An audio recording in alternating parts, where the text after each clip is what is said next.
Hello to my all blog lovers, welcome back to বিন্দেশি চান্দ্রিস channel. আশা করি আপনারা সবাই ভীষণ ভালো আছেন, ভীষণ কালারফুল আছেন। সবাইকে হ্যাপি হোলি। আশা করি সবাই আপনারা এত সুন্দর সুন্দর রং মেখে এবং সবাইকে মাখিয়ে খুব ভালোভাবে হোলিটা আপনারা সেলিব্রেট করেছেন। আমরাও দারুণ করে হোলি কাটিয়েছি। এটা আমাদের আমেরিকাতে সেকেন্ড ইয়ার হোলি সেলিব্রেশন। তাহলে আজকের ব্লগটা শুরু করে দিলাম।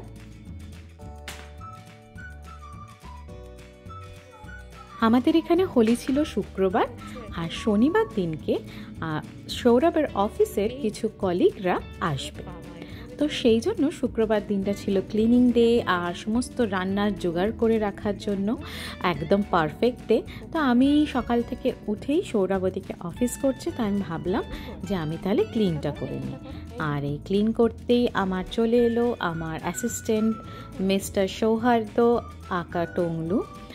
আমি এখানে কিছু কথা বলতে চাই আপনাদের অনেকেরই মনে হতে পারে যে আমি বাচ্চাকে দিয়ে খাটাচ্ছি, পরিষ্কার করাচ্ছি বা কিছু। এগুলো একদমই ভাববেন না। কারণ কি জানেন তো, কাজের কোনো রকম জেন্ডার হয় না। কাজ কাজই হয়। কাজের না হয় ছেলে, না হয় মেয়ে। যেরকম পড়াশোনার কোনো জেন্ডার নেই, পড়াশোনা সবাই করতে পারে, কাজটাও জানেন সবাইকে করা উচিত। আমরা হয়তো বাচ্চাদের একটু বেশি প্যাম্পার করি, যে কাজগুলো ছোট থেকে শেখাই না, কিন্তু একটা টাইমের পরে এই কাজগুলো কতটা দরকারি হয়ে পড়ে সেটা আমি না নিজে বুঝলে আপনাদেরকে এই কথাটা বলতাম না। আর বাচ্চাদেরকে সমস্ত কাজে এনকারেজ করা উচিত।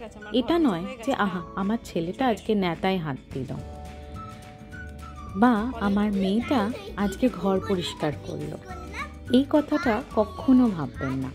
তবে হ্যাঁ, আমাদের ইন্ডিয়ান বাবা মাদের ক্ষেত্রে ছেলেরা কেন ঘর পরিষ্কার করবে, এটা তো মেয়েদের কাজ, এরকম অনেক কথাই আমাদেরকে শুনতে হয়। বিশেষ করে মেয়েদেরকেই কথাগুলো শুনতে হয়। আমি শুনেছিলাম যে যখন বিদেশে কেউ যায়, কড়া যদি পুড়ে যায় তো কড়ার সামনেটা পরিষ্কার করবে মেয়েরা, কড়ার সামনেটা পরিষ্কার করবে ছেলেরা, আর কড়ার পেছনটা মাজবে হচ্ছে মেয়েরা। তো পড়াশোনার যেরকম কোনো জেন্ডার নেই, সেরকম কাজেরও কোনো রকম জেন্ডার রাখাটা উচিত নয়। আমি আমার ছেলেকে সব কাজ শেখাই। অবশ্যই সেখানে প্রচুর প্রচুর সাপোর্ট আমি সৌরভের পাই, কারণ সৌরভও আমার মতোই ভাবে যে সব কাজ সবাইকে শেখানো উচিত। এখানে সব গেস্টরা আসবে, তাদের জন্য আলাদা আলাদা করে প্লেট আর টিস্যু পেপার সুন্দর সাজিয়ে রাখছে। আর আমি এবার চলে এলাম রান্না করতে। আমার ক্লিনিং হয়ে গেছে। প্রথমেই যেটা বানালাম সেটা হচ্ছে চাটনি। তাহলে চলুন ঝটপট দেখে নিন আমি কি কি রান্না করলাম।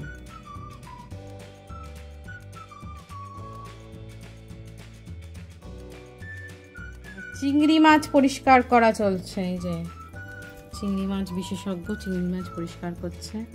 120 পিস চিংড়ি মাছ। দাঁড়িয়ে দাঁড়িয়ে কোমর ব্যথা হয়ে গেছে। আজ শনিবার সকাল সকাল উঠে প্রথমেই চিংড়ি মাছের আলু আর চিংড়ি মাছটা ভেজে নিয়ে টেবিলটা আগে ফিক্স করে নিলাম। এটা আমরা সবসময় ইউজ করি না, তবে কোনো পার্টি হলেই এই টেবিলটা বার করা হয়। তাই সকাল সকাল আগে টেবিলটা পেতে নিলাম, কারণ এটা আমাদের এখন খুব দরকার। আমাদের অতটাও জায়গা নেই যে সবজি টবজি কাটতে পারবো। তারপরে চিংড়ি মাছের গ্রেভিটা বানাতে চলে গেলাম। এখানে নর্মাল গরম মশলা, পেঁয়াজ, আদা, রসুন, টমেটো আর আলু দিয়ে আমি চিংড়ি মাছের গ্রেভিটা বানালাম। আর অবশ্যই এখানে অ্যাড করে নিলাম কোকোনাট ক্রিম।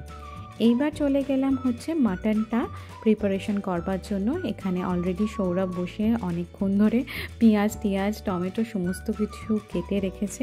আমি সঙ্গে সঙ্গে কিছু ড্রাই মশলা দিয়ে মাটনটা ম্যারিনেট করে রেখে দিলাম বেশ কিছুক্ষণ। আর এখানে আমার চিংড়ি মাছের গ্রেভি একদম রেডি হয়ে গেছে। আর এখানে সৌরভ বসে বসে এবার টমেটোগুলো কাটছে। মাটন বানানোর ফুল ভিডিও আমার কাছে নেই, তবে মাটনটা তৈরি হয়ে যাওয়ার পর কিরম দেখতে হয়েছে আপনারাই দেখুন। বার্গেন্ডি কালারের ঝোল হয়েছে পুরো।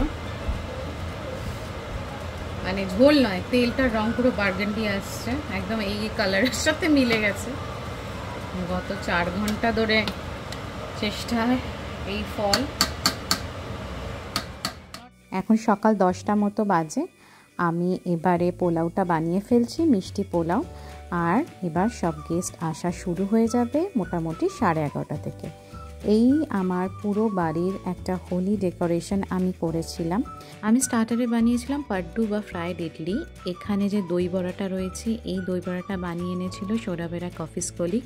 খেতে দুর্দান্ত হয়েছিল। আর এই ক্লিপিংসটা ঠিক খাওয়া দাওয়ার পরে, মানে স্টার্টারটা খাওয়ার পরে নেওয়া হয়েছে। বুঝতেই পারছেন যে মোটামুটি পাড্ডু সব শেষ হয়ে গেছে, ওখানে ফ্রাইড রাইস রয়েছে। আর এই দই বড়াটা খেতে জাস্ট অসম হয়েছিল, এত সুন্দর বানিয়েছিল। আর জানেন, পুরো একা হাতে বানিয়েছে, মানে বউ ভিডিও কলে ইন্ডিয়া থেকে পুরো ডিরেকশন দিয়েছে যে এভাবে করতে হবে, পুরো কুকিং প্রসেসটা বলেছে, আর ও এখানে বসে বসে বানিয়েছে। দুর্দান্ত হয়েছিল খেতে। আর তারপরে আমার এখানে ফ্রাইড রাইস, তারপর এখানে একজন বেগুনের তরকারি বানিয়ে এনেছিল, সাথে করে আমি বানিয়েছিলাম চিংড়ি মাছ আর মাটন।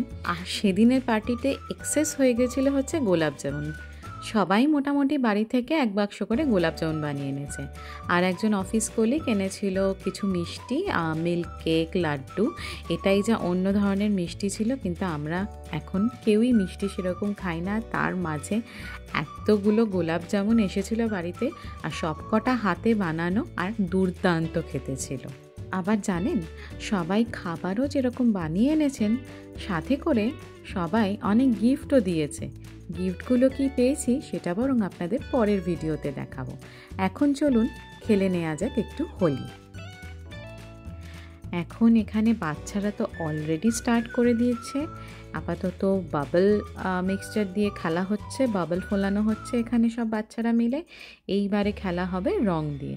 মোটামুটি আমাদের লাঞ্চ শেষ, এখন বিকেল বিকেল হয়ে গেছে। দেখুন, আগেই আমাকে রং মাখিয়ে ভূত করে দিয়েছে।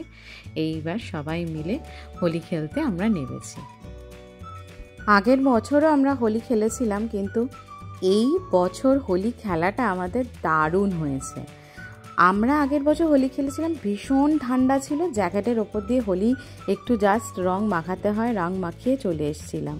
কিন্তু এই বছর ওয়েদারটাও তখন যেন বেশ ভালো হয়ে গেছিলো। ভালো হয়ে যাবার পরে দারুণ করে আমরা হোলিটা খেলতে পেরেছি। আমাদের ভীষণ ভীষণ ভালো লেগেছে হোলি খেলাটা। এবারে সব বন্ধুরা, মানে সৌরভের সব অফিস কলিগ সবাই মিলে আমরা দারুণ মজা করেছি। তাহলে আজকের ব্লগটা আপনাদের কেমন লাগলো বলুন। আপনারাও আমার সাথে এনজয় করেছেন তো? যদি ভালো লেগে থাকে তাহলে অবশ্যই লাইক, কমেন্ট, শেয়ার করতে ভুলবেন না। আর যারা নতুন বন্ধু আছেন তারা অবশ্যই আমার চ্যানেলটিকে সাবস্ক্রাইব করে পাশের বেল আইকনটি প্রেস করে দেবেন। তাহলে আজকে চললাম, খুব শীঘ্রই দেখা হবে আপনাদের সাথে আমার আর একটা নতুন ব্লগ নিয়ে। ভালো থাকবেন, সুস্থ থাকবেন, টাটা।